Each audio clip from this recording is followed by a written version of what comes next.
Everybody, happy Sunday. So while we're waiting for everyone to get here, if you just let me know. Oh, I think that volume's a bit loud. Can you let me know if the mic and everything's okay? It was looking like we were peaking a bit high there.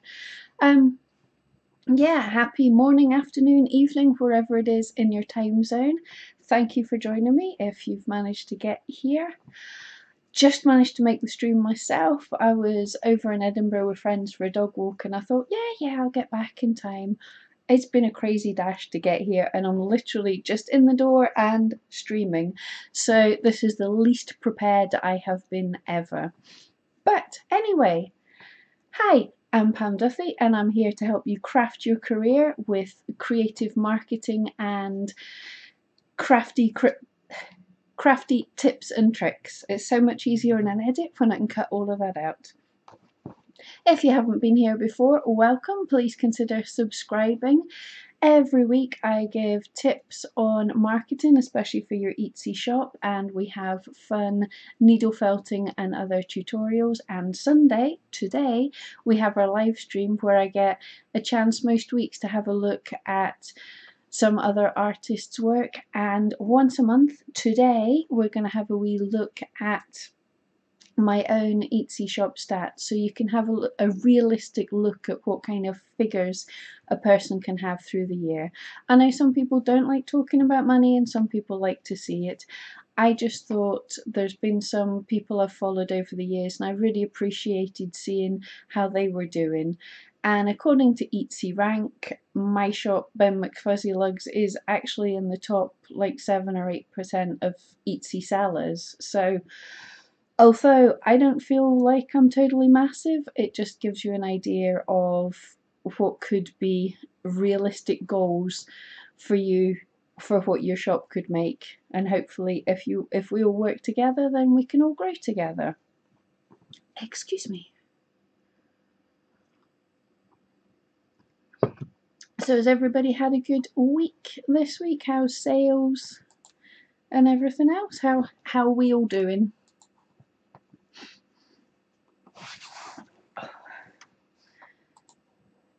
Right, so as I said, the first thing I want to do is have a wee look at my shop stats for the month. And before we even go into them, before I have a look, I haven't had a look yet, but I confess, my thoughts behind this part of the series were that I was going to take a look at my stats and then every month explain the things I'd done through the month to make things better and what I was planning to do going forwards. Unfortunately, or fortunately, I've still been so busy after Christmas. I'm still catching up on orders and everything that way, and we've been having steady flow of orders coming in that I have to confess I have done absolutely nothing in my shop because I wanted a wee breather, and that's not happened yet. But I have not been working on my SEO. I have barely been remembering to relist listings. And this is the fantastic thing though, is quite a lot of the time the work you do, like I did a lot of work in September, October last year, and that's like pushing you up the hill a wee bit. And then once you get there, once you get that momentum going, it can really keep going for a bit. So I'm just trying to let things die down just a teeny bit, and then I'll start pushing again once I've got caught up with myself, because I really hate having a few orders waiting, and I hate the thought of getting behind and having to like change my shipping dates and everything. So there's my confession. But let's have a wee look at what we've got. So this is my shop manager, and as I've said plenty of times, you should really only have this at last 30 days to look at your stats. Don't look at yesterday, don't look at 7 days, look at 30 days or more. Anything less than that and you're just going to depress yourself, because you could have a quiet day but your month's been going great. So only look at large scale, large amounts of time. So I'm just going to have a look at January. So here we go, last month, January, and just comparing it to last year. because again, there's no point. If I compared January to December, I would always be depressed. People are spending more in December. Now, some people do well in January, and that's fantastic, but most of us, you're going to see a dip in January. So there's no point comparing to December. That would be terrible. Compare January to January. That is comparing apples to apples, as they say. So having a look, my total views for January were very close to 5,000 by the looks of things, and that is 35% up on last year, which pretty cool. Visits again, 2,577 visits, which is 34% up on last year. And if you remember, the difference between visits and views are, a visit is one person visiting your shop, and then view, that means whatever they do when they're in the shop, that only counts as one visit. But a view is like the number, if they go into one page and then they go to a different page, that could be 2 views for one visit. So the visits should always be less than the views, obviously. And it's not bad to have a high number of total views. It means, oh, I'm going to sneeze. It's not bad to have a high number of total views compared to visits. It just means that people are enjoying your shop. They don't just go and look for one thing. You want them to have a look around and then hopefully buy. So my visits were up 34% on last year, which again, as I say, is fantastic, because I'm not even joking when I say I did 0 work in my shop. I've spent the month just trying to catch up on myself. It's not an insignificant thing when you get sales and they relist themselves. That actually is a great trigger on your shop, and it keeps things ticking over anyway. So things were happening, my shop's still staying active, but I'm not physically doing anything. So to have a growth on last year is awesome. And for the month of January, I had 12 orders, and that amounted to £370 in revenue. Now, there was more to that, but I did, as I spoke about last week, I decided for the first time ever I've been in this situation, I decided to cancel an order rather than deal with an unhappy customer. So it was slightly more, but I gave some back. And let's see how that compares. Okay, so at 12 orders, I'm up 20%, and I'm only down 4% on last year. And the difference of that, if I hadn't returned the order, then we would be up. So that's actually pretty cool. I'm in line with last year, and we're just going to have to make sure that February does even better. And little sneak peek into next month is already it's doing frighteningly amazing. So as I said, I was hoping to be able to look and go through all of this and be able to tell you, oh, this is what I'm going to do moving forwards. But as it stands at the minute in time, I'm going to carry on doing nothing and just try and deal with my customers, because the customers I've already got are more important at the minute in time. So I'm going to be fairly lazy here. But I'm really pretty happy with that. Scroll down to our traffic sources. So that is, for all the visits, 44% or 1,143 of my visits came from Etsy. And this is likely to be the case for most shops.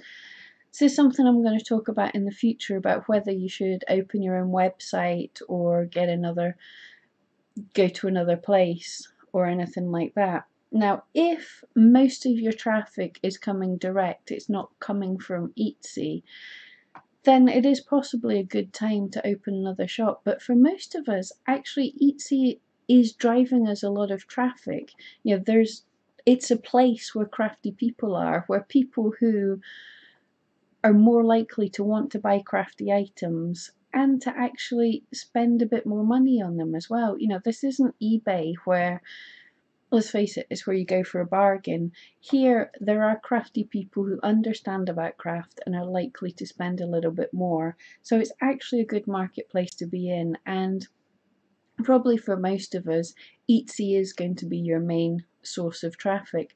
But if you can let me know in the chat or in comments if you're watching this on the replay, what's your main source of traffic? Where do most of your people come from? And then we've got 23, nearly 24% are coming direct, which is pretty high. That's pretty cool. People are starting to come directly to me.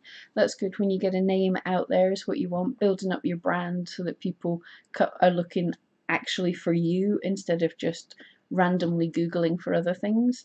23% from social media. Again, that's like Facebook, Pinterest, any of these kind of places. An external search could be like Google, anything else, that's good. And other is just stuff that they haven't managed to figure out where it's come from, or anything other than what we've just mentioned. The really important thing is the people that are finding me on Etsy search, this is the search terms they're finding me for, and it was the same over Christmas. One that's really taken off for me, which is a bit of a surprise, is Cat Lover Gift, and this is for my cat bookmark that I worked on in my crazy science video, which I'll try and link to in the cards in the replay if I remember to do that.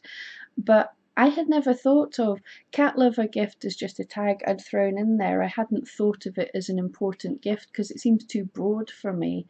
But it's working really well that I'm on the front page for that, and people are really clicking and people are buying on that term. So I'm going to have to focus in on that term a wee bit. Other terms are Border Collie, which is great. I have quite a lot of them in my shop. Needle Felted Dog is exactly what I make. Fantastically, I've got 20 people on Etsy searching for Ben McFuzzylugs, the name of my shop, so that's people coming to me. The single word personalised, I'm going to have to check up on that, because that's a pretty random word to just search for personalised, but still cool. People finding me on that, so I must be ranking for that. Dog Lover Gift, similar to the cat, I might have to optimize some more things for that. Obviously, I'm being popular on that term.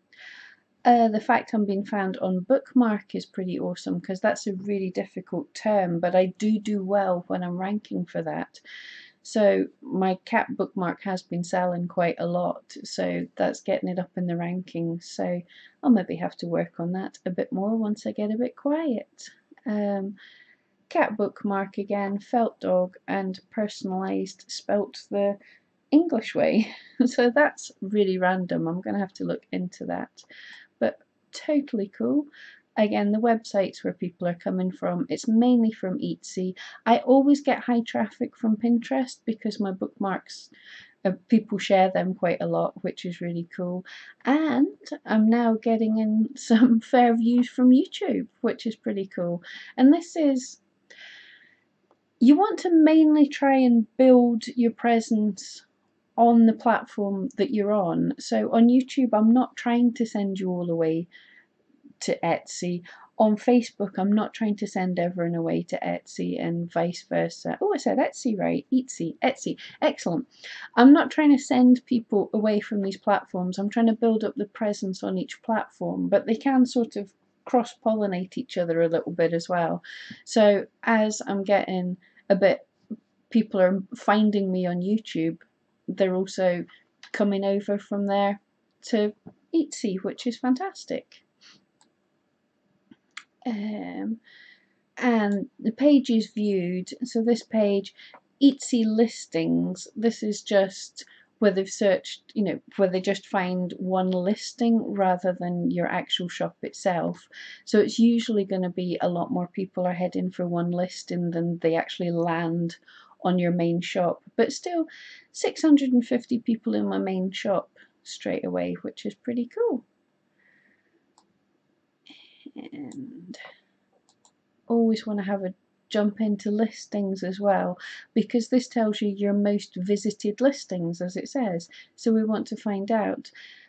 As always, my cat bookmark pretty much always gets the most views because that picture is driving a lot of traffic from Pinterest. So that is totally the most important thing is to have a kind of picture that inspires people to share you.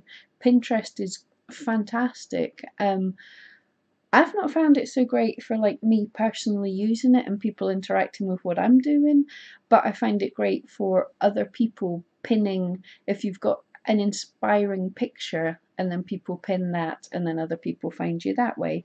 So I always get a lot, and obviously that started picking up with the cat lovers gift tag as well. So I'm going to have to look at that and revisit it, but in the month it's had 853 visits, 30 favourites and 4 orders, which is great. And the next down is my Havanese Tibetan Terrier type dog, which only got 4 hearts, 155 visits and 2 orders, which is really actually quite a high rate of orders to clicks. It's rather strange because it's significantly more expensive. You expect a cheap item, you know, like if someone clicks on a 50p badge, they're more likely to buy it than if someone clicks on a £200 desk or something, or desks even £200. But you would expect a more expensive item to have a higher click rate higher click ratio to the number of orders. But in this case, that wee dog, when he's getting clicked on, is getting ordered far more often than the bookmark. That's pretty cool.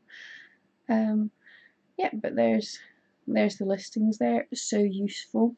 The other last wee thing I want to look at in my finances here is not that. Marketing, that's the thing I'm looking for. My promoted listings. Again, so we're looking at the last month. I have several videos on promoted listings. If you're not sure about promoted listings, I actually really recommend them. There's a whole lot more information you can get out of them. But what we've got for the month, 68,000 impressions. Now an impression is just where your advert shows up on the page. So if you search for needle felted dog, the page that shows up, if my advert is on that page, it doesn't matter if it's clicked or not, but it's shown to people. If my advert's there, then that counts as an impression. And then it counts the number of clicks, which is 657. Those are direct clicks on that advert. The cost for all those clicks was $23, and out of those 600 clicks, I got 5 orders, and the revenue was $222. And that is roughly what I've been seeing the whole time. For basically every $1 I spend, I'm getting $10 back in this advertising, and that's the main reason I recommend the promoted listings. Is this has been steady for a few years now at that kind of ratio, which is the best I've ever seen for any advertising. But on top of that, there is a whole load of other analytics they give us on this. As you can see, when you look at the listings, it tells you search terms. You can click on that and go deeper. As I say, I've got a video on that. I'm not going to go too in depth, but seriously, if you're wanting to boost your shop, I can't recommend promoted listings enough. I'm not sponsored to say this. I held out for years not putting on any advertising on the shop, and I really wish I had, because the promoted listings are awesome. The one thing, check my video. I'll stick it in the cards in the replay, but check my video on how you want to get into to manage this, to get your cost per click right down.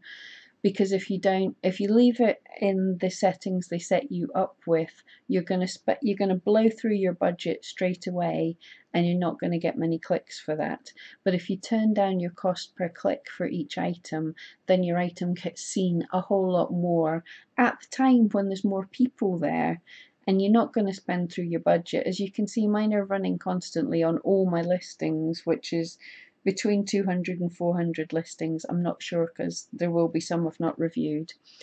But say 200 listings for 30 days and I've only spent $20. So you want to cut down your cost per click so you're not spending far too much money. But there you go, that's my statistics for the month. It was a pretty good January considering I've not done anything, and my plans for February is to continue not doing anything until I catch up on my orders, and then I will start SEOing my shop once more. Now, a couple of things I wanted to share with you guys before we head off. I've put up on the Ben McFuzzyLugs page, I've shared this from CC the Crafty Caravan. She's got a request in, and I think this is lovely. Anyone who's crafty, you will know that all the time people are messaging you asking for free stuff, and it gets a bit tiresome after a while. But this is really different, so I don't want to read this out wholesale. This is linked to in Ben McFuzzyLugs. She's put it up in the Needle Felting UK post, and also her own page if you want to go and look at it on Facebook is CC the Crafty Caravan. But Lauren is 7 years old and she has a limited genetic syndrome.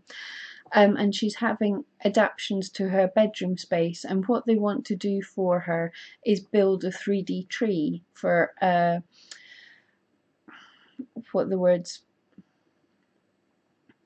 wanting this 3D tree to help her.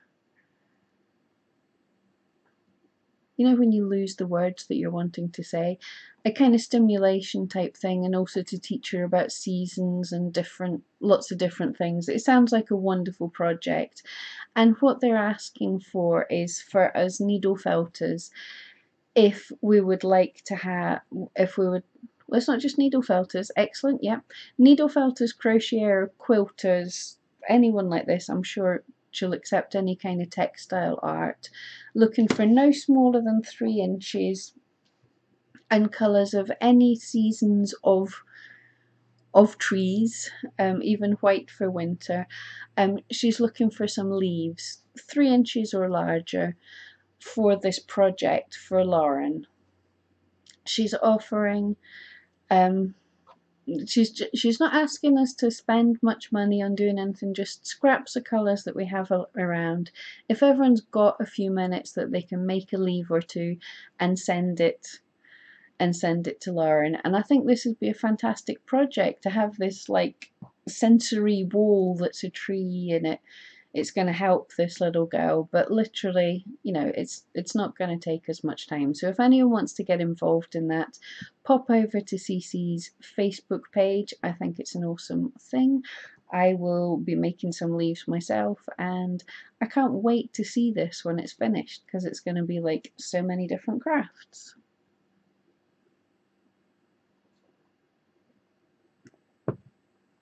And the final wee thing we've got here, I just wanted to, I've been introducing you to needle felters on Facebook, and I just wanted to share today a YouTube channel that I found. I haven't had time to put links in the comments or anything yet, but I'll link when I get a chance.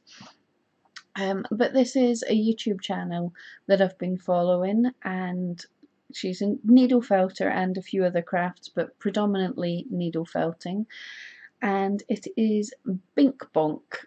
And this is just a channel, I keep saying she, I really hope you're a she, but they've not been around for that long, and I just really think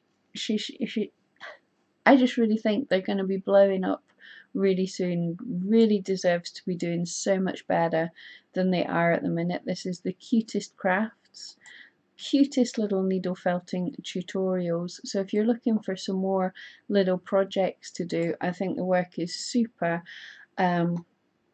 Nice, simple, clear projects. It's just nice, gentle music, some written text, and the film over to describe what they're doing. There's some ever so cute little dogs and some shrink plastic tutorials as well, and some felt, but mainly it's needle felting. So if you're interested in that, it's Bink Bonk on YouTube. I'll put links when I get off here and get a chance, but I just thought that you guys would love her. Pop over, give her a little bit of support, because as I say, it's a new channel, but the work's fantastic. I'm really chuffed with what she's doing, and I think this is a YouTube channel that's about to take off, so you saw her here first.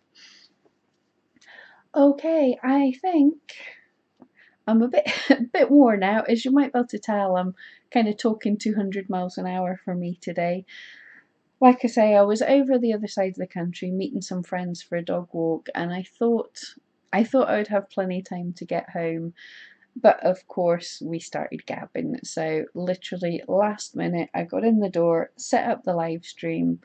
So this is the least organised I've been, but I just wanted a chance to jump on and say hello to everybody. So I hope you've all had a great week.